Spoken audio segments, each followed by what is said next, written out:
We know sports. 10-5 touchdown! 97.3 ESPN, WENJ, WENJ, HD, Millville, Atlantic City, a Town Square media station. This is Game Night with Josh Hennig on 97.3 ESPN and the free mobile app. Now, live from the Matt Black Kia Studios. What a move! Here's Josh Hennig. Another Football Friday edition of Game Night on 97.3 ESPN FM and the 97.3 ESPN mobile app. You know, it's free thanks to First Bank of Sea Isle City. We got a lot of stuff to get to on the show today. Don't forget, we're also live on YouTube and Twitter at 973 ESPN. So, here is the rundown of the show. We have Kevin Durso, our Flyers insider, joining us coming up at 6:20 because the Flyers play the Hurricanes tonight. The Flyers offense has gone cold, so we'll ask Durso about that, as well as a very interesting move. Why did the Flyers release Nick Aube-Kubel? Durso will explain that coming up in about 20 minutes from now. Also, we'll get into Eagles and give you my keys to the Eagles for this Sunday. Also, I'll give you my reaction to the bizarre Shams Charania report about Ben Simmons and the 76ers. Also, don't forget, every Friday night, we announce the winner of the High School Athlete of the Week in South Jersey. Every week, we give you on 97.3 ESPN.com and the 97.3 ESPN mobile app a list of the winners, the nominees, I should say, each week. So each week, we give you the nominees.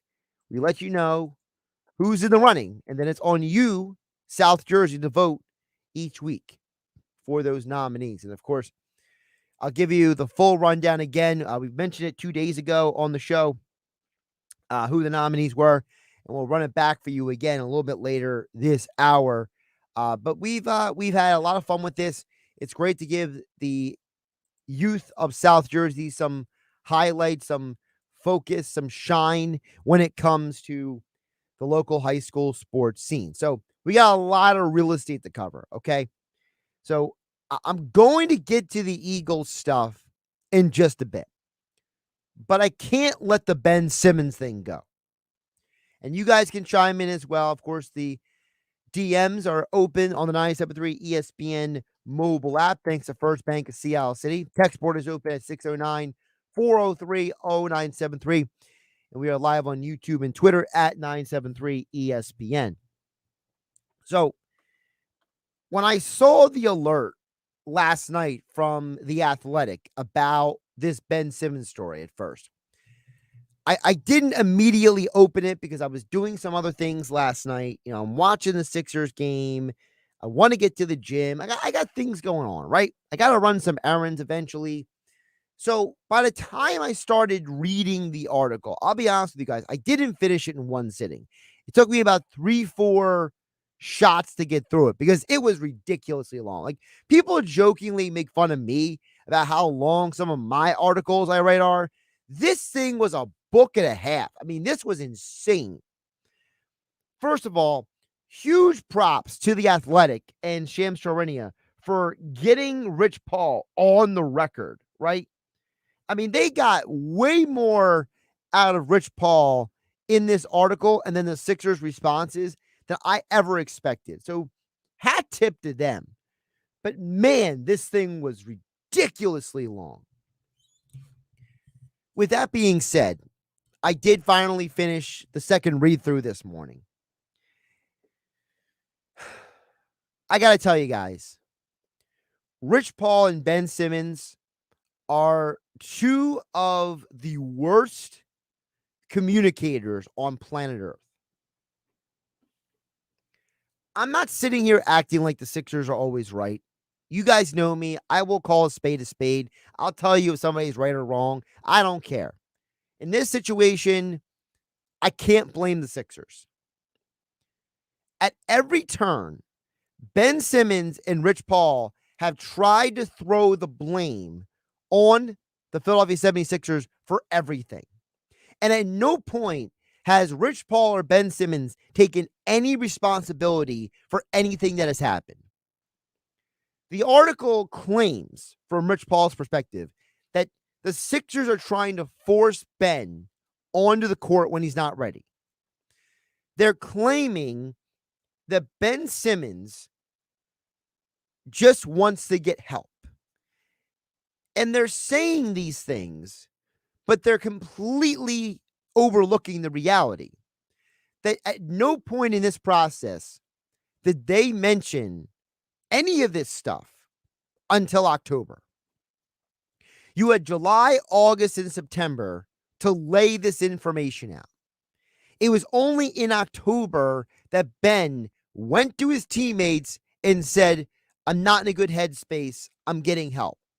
It was only until recently that this topic of Ben seeing a therapist, getting psychologically evaluated, working on his mental health ever became a topic.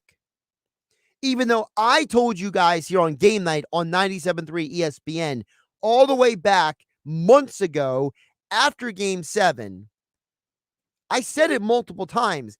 Ben needs help. Ben needs to see a shrink, a psychologist. He needs to see a pastor find Jesus. He needs something. I said it multiple times. But Ben and his people wouldn't admit this for months. So now all of a sudden, the Sixers are the bad guys, according to Rich Paul and Ben Simmons, because they don't understand what he's going through. And Ben's the victim. The big bad Sixers are telling me that I need to get back on the court. Hey, Ben. Hey, Rich. You both are acting like children who just didn't get your way. That's what this is really about. You don't really care, Rich Paul, about Ben Simmons' mental health. You just care about your client getting what he wants, because that's what you're paid to do. Get your client what he wants. Ben Simmons, you don't care about actually anything except for getting your way. We know the narrative. The narrative was back in July when Rich Paul met with the Sixers front office people about the future of Ben Simmons. And when Daryl Morey was out there fielding trade offers, nothing was talked about except for the Sixers and Ben Simmons are headed for a divorce. In August, the conversation was, well, Ben Simmons wants to play anywhere but Philadelphia. Again, nothing about mental health, nothing about his mental state of mind, nothing. It wasn't until September came around that we had that story from Ramona Shelburne about Ben Simmons' personal life, about the accusations of his sister against their half brother and all of that stuff. It didn't come out for months. The Sixers protected Ben from that story for months.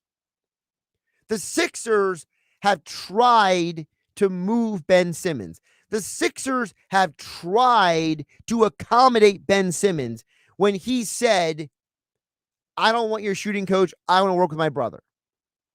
Or his stepbrother, actually. When Ben Simmons didn't want to play his first year, he wanted to sit out the entire year to fully recover. Remember that whole thing? The Sixers accommodated him. The Sixers basically didn't bring Jimmy Butler back because of Ben Simmons. They chose Ben over Jimmy. There are numerous examples of this organization trying to do everything they can for this guy. And the Sixers have been very clear, they don't want to trade him. But Ben and Rich Paul want to create a narrative that the Sixers are the big bad guy and the bully in the room. The reality is, Ben Simmons is just being passive aggressive. Because Ben doesn't want to be here. And Rich Paul keeps bringing up, well, Houston's paying John Wall to stay home and not play. Well, guess what? It's not the Sixers' prerogative to do what another organization does.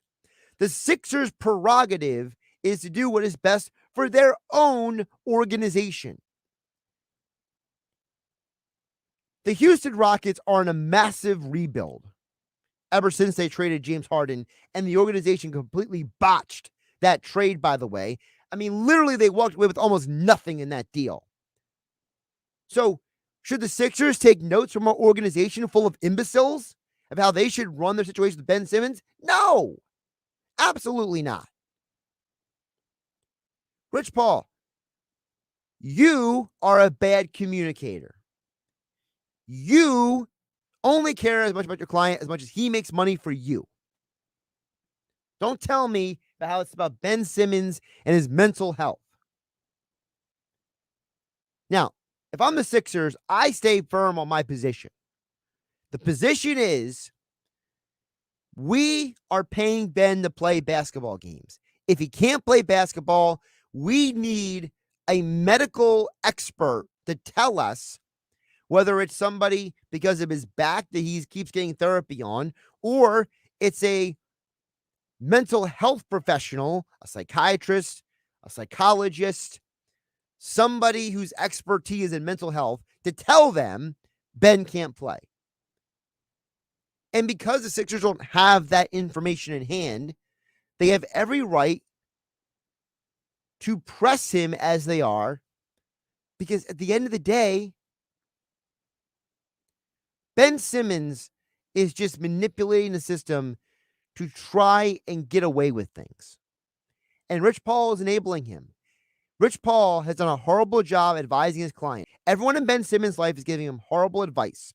And the more this goes on, and the further this happens, the worse Ben looks. But everyone in his life is telling him, Ben, nothing's your fault. Everything is their fault. Everyone's being mean to you. I mean, talk about a bunch of enablers. Talk about a bunch of coddlers. People in society talk about privilege. I mean, for goodness sake, the privilege it takes to go through your life blaming everyone else for your problems and taking no responsibility for yourself. Come on. So pathetic. Josh Hennig here on Game Night on 97.3 ESPN. Of course, you can message the show. You can DM us through the 97.3 ESPN mobile app. Thanks to First Bank of Seattle City. You can text in at 609-403-0973. Of course, we are live on YouTube and Twitter at 973 ESPN. We'll break down the Flyers a little bit with Kevin Durso, our Flyers insider for 973 ESPN.com at 620. Over on the text board at 609-403-0973. Message coming says, 76ers have been transparent with Ben's camp throughout the whole process. They are following protocol with regards to the fines. Ben is full of it. I'm obviously censoring this. Ben just doesn't want to face Sixer fans in the media because he knows how ridiculous it is. He is. I should actually listen. The Sixers, I think, are doing everything in their power to follow the rules. Because if they weren't following the rules, Adam Silver and the league would step in at some point and put their foot down and say enough is enough. By the way, the NBA did that years ago with the Colangelo situation. Remember that? The league has interfered in the Sixers' affairs before. Notice they're not interfering now. So if the Sixers were out of line, the league and the NBA PA would have stepped in. But because they haven't stepped in, you know that the Sixers are not at fault in this. Because at the end of the day, the NBA and the NBA PA are a partnership. The league makes money because of the players on the court. And because Ben is violating the rules and the Sixers are not, they're staying out of it. They're saying, this is your guys' problem. This isn't our problem. Listen. Ben and Rich Paul have completely mishandled this. Neither one of them has acted like, as Brett Brown used to say, the adult in the room. The Sixers are bent over backwards for Ben Simmons. And at the end of the day, it is what it is. By the way, still to come on the show, we will announce, I mentioned earlier, the high school athlete of the week. You can vote on that every week. The South Jersey High School Athlete of the Week over at 973ESPN.com, the 973 ESPN mobile app. I want to give you the names again. We mentioned it on Wednesday's show, but I'm going to run it back for you again right here. Your nominees for this week were LaQuint Allen from Millville, Jojo Bermudez from Cedar Creek, Carly Hannon from Ocean City High School, Emily Nelson from St. Joseph Hamilton, and Jacob Wilson from Ocean City High School. We will announce the winner of the High School Athlete of the Week coming up at 6:50 each week here on Game Night on 97.3 ESPN. But before we get to that, we have Flyers talk coming up next. So the Flyers have scored 6 goals in 9 games. What's going on here? And why did they waive Nick Aube-Kubel? Well, Kevin Durso, our Flyers insider, will tell you next right here on 97.3 ESPN FM, the 97.3 ESPN mobile app, powered by First Bank of Seattle City. I'm Josh Hennig. This is Game Night.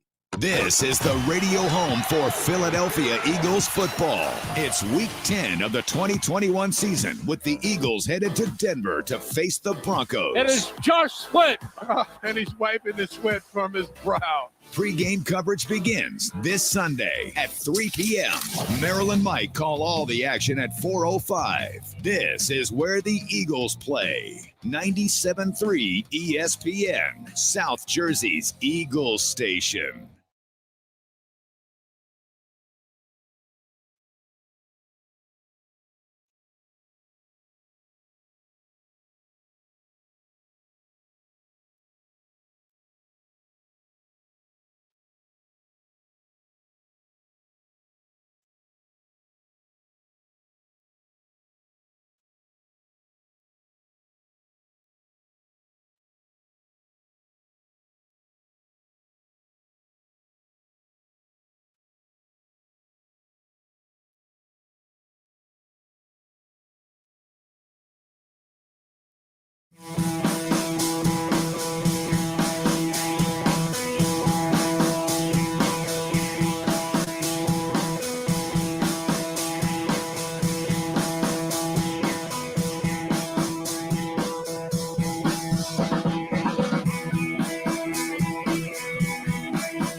It's game time. Football season is in full swing, and you can catch all the NFL action at the FanDuel Sportsbook in Bally's Hotel and Casino, Atlantic City. It's time to get in on all the games you love. Experience sports betting done right with live streaming games, food and beverage, self-service betting kiosks, and more. Get your game face on and score big this weekend when you bet at FanDuel Sportsbook in Bally's off the boardwalk, Atlantic City. Gambling problem? Call 1-800-GAMBLER. You're listening to Game Night with Josh Hennig on 97.3 ESPN and the free mobile app.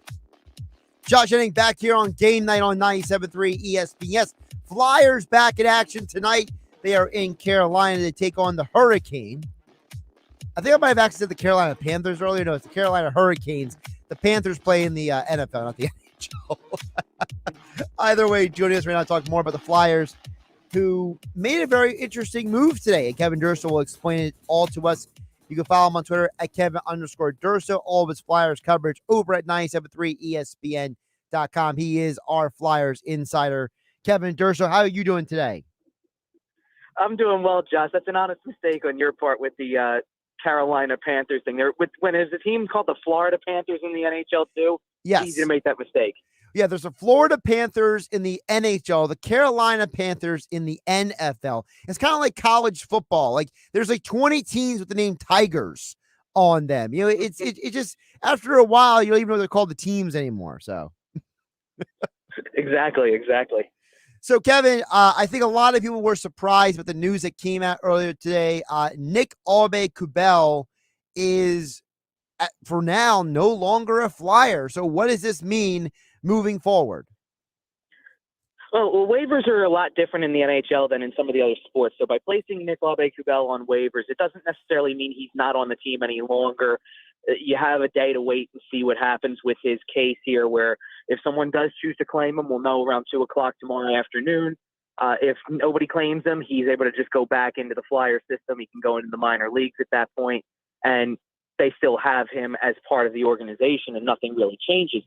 What needed to happen here, and the interesting part of it, is that they basically had to make this move or make some form of a move if they plan to activate Kevin Hayes for Saturday's game in Dallas. And after thinking that Kevin Hayes wasn't going to be available until next Tuesday for sure, Alain Vigneault said, don't rule it out. And this certainly seems like it's closer than we think at this point. You know, Hayes was really making his case. It was campaigning, as Vigneault said, and it now seems like that might be a very distinct possibility. So in that case, this move was not surprising. I think what's left kind of in more of the suspenseful way of following this move now is to wait until tomorrow to see if Nick Aube-Kubel is indeed a member of the Flyers beyond today.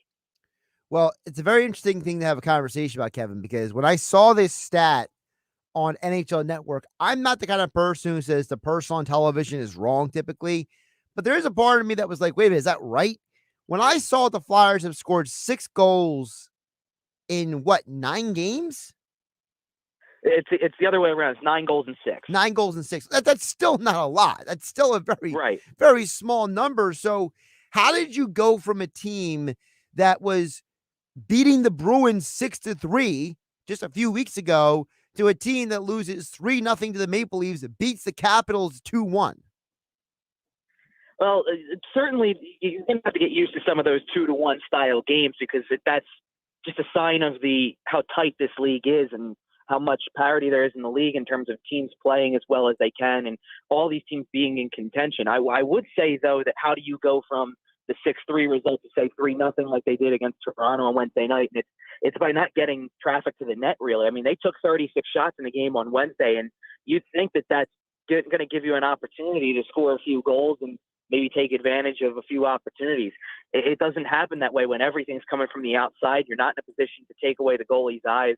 You're not in position to collect rebounds, and they were there for the taking early on. I mean, Jack Campbell comes away with a 36-save shutout and looked really good in doing it in the last couple of periods, but in that first period, he looked shaky. He was leaving some big rebounds, and they were there for the taking, and the Flyers weren't being opportunistic. So when you're an opportunistic team, like the Flyers certainly were in, take your pick in some of those early games, in the Seattle game, the Boston game, the Edmonton game, that's what you're going to get. You're going to get some good offensive production, but when you're not as opportunistic and you're not doing a whole lot to create those chances, then you're going to end up with games where you score 1 or 2 goals and the offense dries up a little bit. The thing that's really concerning is not just that it's drying up, but it's dried up across the board. Sometimes you have these situations where one line goes cold and you need somebody else to step in, or 2 lines are cold and the third one is the one that's doing a lot of the scoring. We've seen that a little bit from the top line at times where, Sean Couturier scoring more of the goals lately, or Travis Konechny scoring a goal, or Claude Giroux scoring a goal, and you're not getting it from, as we were talking about earlier in the year, maybe Cam Atkinson or Joel Farabee, who were scoring a ton early. But it's everybody right now. I mean, they really just can't seem to find a way to generate the chances they need to score some goals. And you're not going to be successful in this league, no matter how well your goaltender's playing. And Carter Hart has been playing very well for this team. You're not going to be successful if you're averaging 1.5 goals per game like they have for the last 6. It's just not going to keep you successful and keep you in contention in this league. Kevin Durso, our Flyers insider for 97.3 ESPN.com, joining us here on Game Night on 97.3 ESPN. The Flyers are getting ready to take on the Carolina Hurricanes tonight. So is this something that can be fixed? Is this just a lull in the offensive scoring, or is the scoring drought something to be concerned about? Well, they're trying to fix it because they did make a change in the line. So Oscar Lindblom's moving up to the second line with Derek Brassard and Cam Atkinson, and they bumped back Joel Farabee to play with Scott Lawton and James Van Riemsdyk. And that's an attempt to try to see if you can get some people going. Alain Vigneault has talked constantly about how close Oscar Lindblom is to scoring a goal. And if you could just get one, it might really get him going. Well, they're going to try to do that. And they're doing it in 2 ways. They're moving him up in the line, up to the second line, and they're putting him on the power play. So they're trying to get it going. They need to be better on the power play. You're getting handed opportunities where if you can just get set up and generate some good chances, you should be able to score eventually, and that can get your offense going. They weren't doing that at all. I mean, the power play was as bad as it looked all season on Wednesday night against Toronto. And then at 5-on-5, you just got to keep kind of staying with what worked early in the season. Be that aggressive forechecking team, get to the inside areas, do what you have to do. And I certainly don't want to take away what Toronto did. Toronto kind of came into that game with the mindset that they can't let the Flyers get to the middle of the ice and get those chances and get transition rushes. But you're going to have to find a way to create some of that. It can't last forever. You're going to either make a change to the lineup like they're trying to now, or eventually guys will start getting it going again. But it's about kind of stopping this as soon as possible, because now it's stretched on for 6 games. And to the Flyers' credit, over the 6 games, you've won a few. You've gotten where you're able to keep pace in the standings, but it's going to catch up with you eventually, especially as we talked about earlier this week when your schedule features teams like Carolina twice this month. You're going to play Tampa Bay twice. Florida's on schedule. There's just too many tough matchups that you can't keep averaging the amount of goals you're averaging per night and expect to come out of this continuing to win games the way you have. Now, Kevin, as we look ahead for the Flyers, you and I talked a little bit about on Wednesday about the upcoming schedule, about how, hey, this is not getting any simpler. You're going to have a run of games, not just because they're road games, some of them, because of the fact of who the competition is. Obviously, you could go to Carolina, to Dallas. I think people don't follow the NHL, don't realize how talented Dallas is, the general principle. You come back home to play Calgary, Tampa, Boston. You go at Tampa again, then go to Florida, back home against Carolina. So this is a stretch of games as we get down the stretch in the month of November that this team, they're going to learn a lot about themselves. Yeah, for sure. And I kind of guess I would caution a little bit again, just like I did at the beginning of the season at times. Don't let the record fool you early in the season, and don't focus so much on what the record is even through the month of November a little bit. The Flyers got to a point 2 seasons ago where they played 21 games. And obviously we all remember where they were in March when the pause happened and what they did in the bubble and things like that. But they got through 21 games and were only 10-7-4. That's not outstanding by any stretch. It kind of shows signs that you're still working through some stuff and trying to kind of get that rhythm going. And certainly that could be the case with this team as well. They've got a lot of new faces. They're still, again, we got to remember they're doing a lot of this right now without a top pairing defenseman and a top six center. So you're trying your best here to kind of weather that storm. It sounds like that's going to all come to an end very soon, and they should, at least personnel-wise, get back to having those pieces in place. Now they've got to make it translate to the ice, and kind of more than just getting the scoring going, continue to play the defensive game they've played and continue to get the goaltending, because those two things have been pretty consistent so far, and they've done a good enough job to stay in games and have a shot to win. That's the big thing right now. Now, with all that being said, I do want to ask you, because we're talking about the offense, I want to ask you about the defensive question, because I think it's significantly better what we've seen from Carter Hart this year. I don't think that can be understated. But we're also seeing good fill-in work from Martin Jones. This is now 2 straight years where the backup has actually been more than what they maybe even expected, right? So what is your perspective on the Flyers goaltending at this point? Well, it's quite frankly been outstanding. I mean, you've got a lot from Carter Hart because he's going to be the guy, and it's been established that way.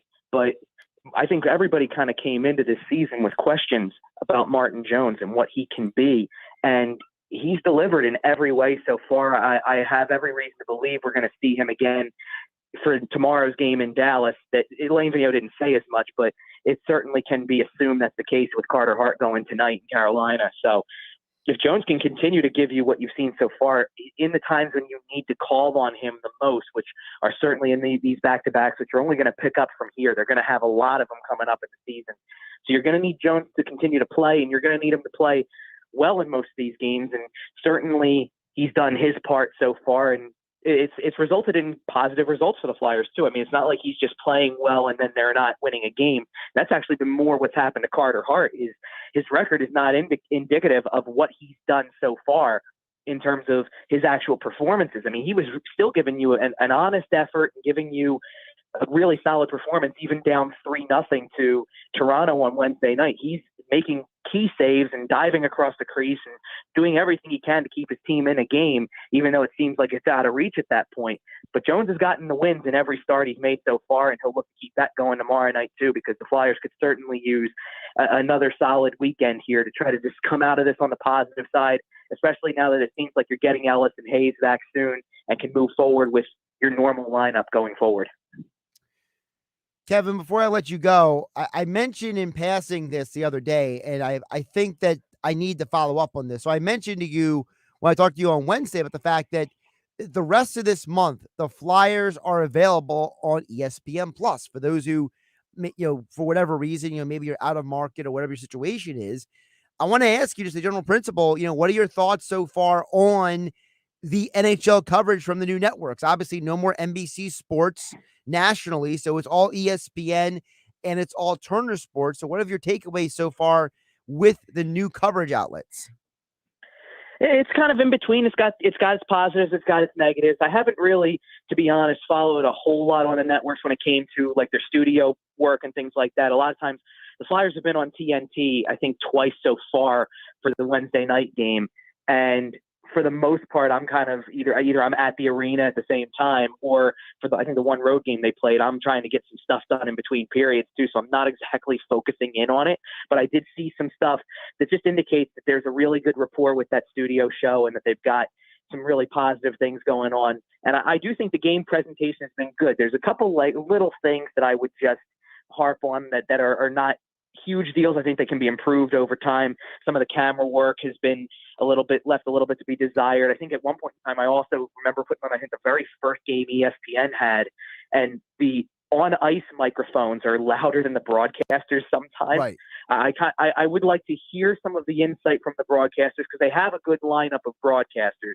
And it certainly, although those mics being louder certainly makes for more entertainment from my vantage point because you get to hear some pretty colorful things on television that you don't expect to hear. So it's a lot of fun hearing that. But all in all, I think they've done a pretty good job so far to get things started. And I think can only get better from here. They're just getting back into things. TNT, I think, started completely from scratch too, which is really saying something that they started with nothing. And they've had to build this thing quickly. They had that very first preseason game where they had the Flyers on. They had a lot of technical issues. I haven't really heard much about that since then. So that's a good sign for them moving forward as well. This is my biggest takeaway. And maybe the next time you and I talk on the radio, we can dive deeper into this. But to me, I think it was smart for Turner to make sure that Gretzky and Tocchet were on the desk together because they're both very good friends. So I think that helped to make that show and that presentation better. I think for ESPN, it was important for them to be consistent. They've had Barry Melrose and Bucci Grass and all these guys talking hockey for years. Now you seamlessly bring them and Emily Kaplan in there with the new people. So I felt that that's the strength of both of them. I feel like the weakness still is, and this is my opinion, I feel like the in-game presentation for both can be cleaned up because I feel like there might be people who are working on these broadcasts who are maybe not as familiar with hockey as they are with other sports, if you know what I mean. Yeah, that's kind of what I see. And I think you make great points about some of the studio stuff and things like that. Because first of all, and this is specifically just me, but I'm sure there's a lot of people out there like me. You get someone like Wayne Gretzky in your studio show, I could listen to him talk all day. I'd want to hear him talk. Rick Tocchet's excellent at that type of stuff, and you do see that rapport right away. I like a lot of what they've got going with that studio show. I think that studio show has a lot of potential.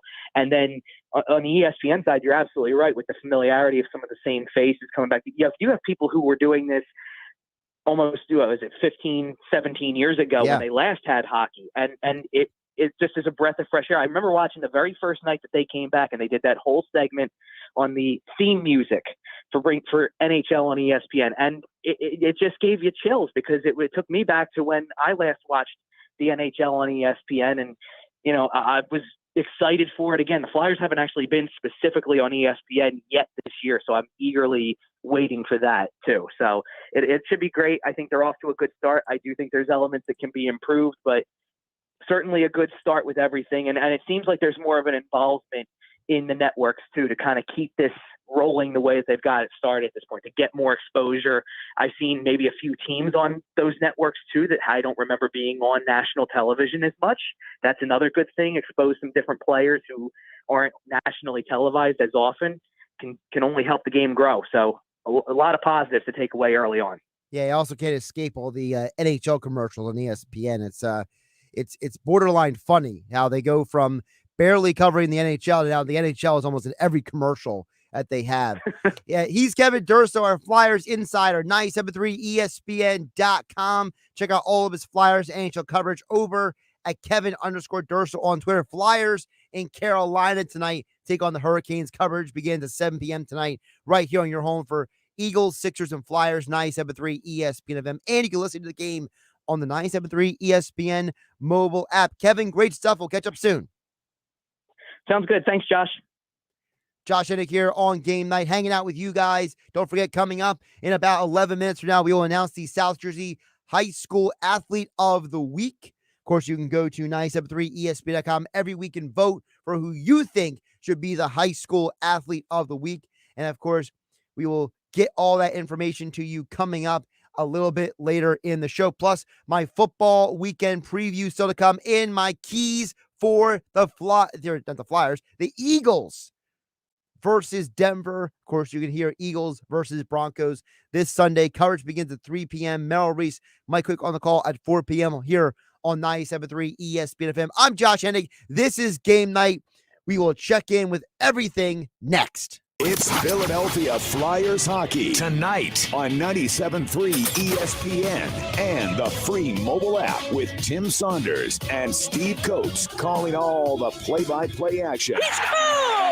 The Flyers are in Carolina to face the Hurricanes. Coverage begins at 7 p.m. It's Philadelphia Flyers hockey on the radio home of the Flyers in South Jersey, 97.3 ESPN, and listen live on the free mobile app.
Tonight's featured bet is brought to you by FanDuel Sportsbook at Bally's Atlantic City. In college football, take Oregon State to cover 12.5 at home versus Stanford. Bet all the action in style at FanDuel Sportsbook inside Bally's Atlantic City. Gambling problem? Call 1-800-GAMBLER. Now, more Game Night with Josh Hennig on 97.3 ESPN and the free mobile app. We will give you the South Jersey High School Athlete of the Week winner in just a few minutes here on Game Night on 97.3 ESPN. Of course, we will also break down the Eagles game. You heard my pick of the week, Oregon State at home versus a very poor Stanford team. So I'll give you my full rundown of picks for the football weekend and my thoughts in just a bit. Don't forget, Flyers back in action tonight, 7 p.m. here on 97.3 ESPN. Tomorrow on 97.3 ESPN at 9 a.m., it's Faith on the Field with Rob Motti. 10 a.m., Billy Schweim in the locker room. And then at noon, Penn State takes on Michigan. Hear all that coverage right here on 97.3 ESPN beginning at noon. Then tomorrow night, Sixers basketball versus the Indiana Pacers at 7 p.m., followed by Notre Dame versus Virginia. And then Sunday, Billy Schweim in the locker room at 10 a.m. And, of course, Eagles football at 3 p.m. versus the Broncos. Coverage begins here on 97.3 ESPN FM. And then Sunday Night Football following this. We got a busy weekend coming up for you guys right here on 97.3 ESPN. Over on the text board, I always enjoy when Tom from Margate chimes in. He always either puts a smile on my face or makes me laugh about something. Tom from Margate says, "Hey, Josh, thank God it's Friday. What do you think about Villanova basketball team in the top 10 this year? They play UCLA tonight, and as a Villanova grad, I'll try to stay awake for the game. Have a great weekend." From Tom in Margate. And the reason why I'm laughing at Tom from Margate says is because he says he's going to try to stay awake for the game. This is the only thing I feel like is the biggest difference between people like me and everybody else. In people who have jobs that are not mine, you have to wake up early in the morning for a lot of things. I don't have to. So I'm very fortunate that I don't have to be stuck to a very restrictive schedule in terms of my life. But I do think that Villanova is a very good team. I think having Connor Gillespie back this year is a big deal for them. I don't know if they'll beat UCLA tonight, but I think it's a huge test for them. It's a good measuring stick for both teams moving forward. And Tom from Margate, have a cold one for me this weekend. All right, as promised, the Athlete of the Week. We give you the 5 nominees every week over at 97.3 ESPN.com and the 97.3 ESPN mobile app. Your nominees this week were LaQuint Allen from Millville, who ran for 2 touchdowns and caught another while anchoring a defense that held Toms River South to minus 14 yards of total offense in their playoff win last week. Jojo Bermudez of Cedar Creek, who caught 7 passes for 166 yards and a touchdown in Cedar Creek's playoff win over Absegami. Carly Hannon scored twice in the 2-0 field hockey winning the Group 3 quarterfinals and added a goal to 2-1 win in the semifinals, helped the Raiders reach the South Jersey final. Emily Nelson of St. Joe's of Hamilton scored 3-goal hat trick in the NJSIA non-public B field hockey tournament in a 5-1 win over Paul VI.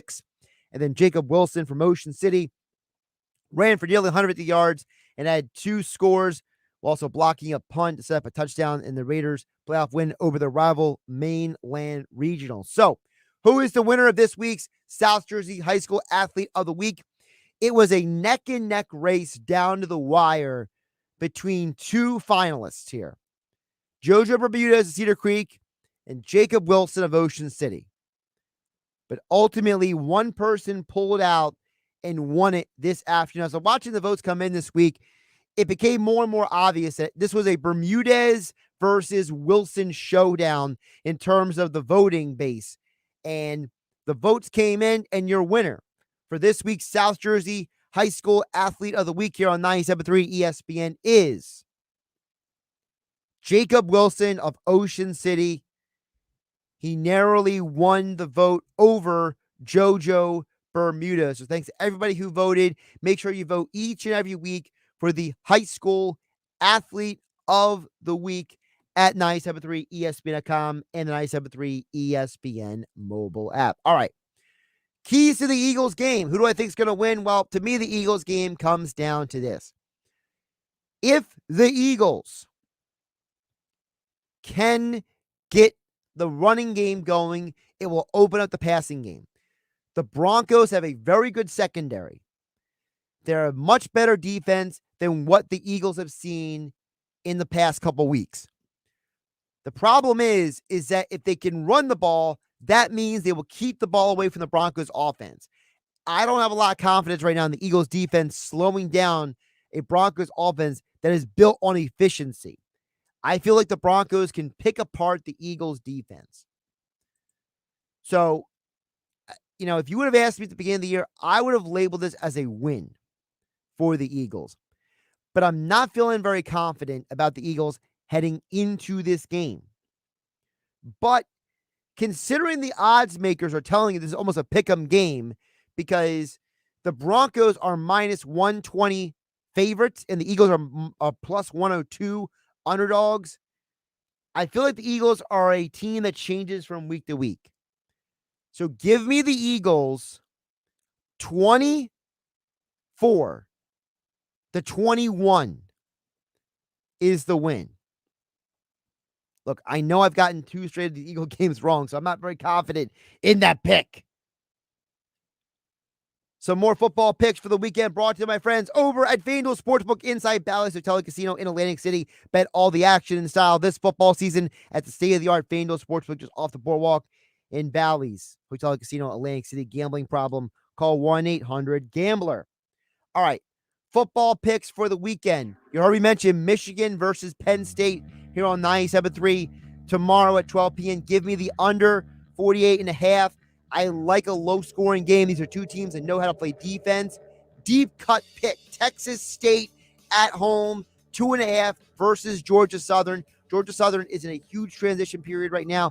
Texas State has always been a team much better at home than the road. My pick of the week, Oregon State at home, minus 12.5 versus a Stanford team that is a dumpster fire on offense right now. Give me the over 66.5 between North Carolina State and Wake Forest, two teams that can score a lot of points. How much defense? NFL action. Give me the under Browns at Patriots.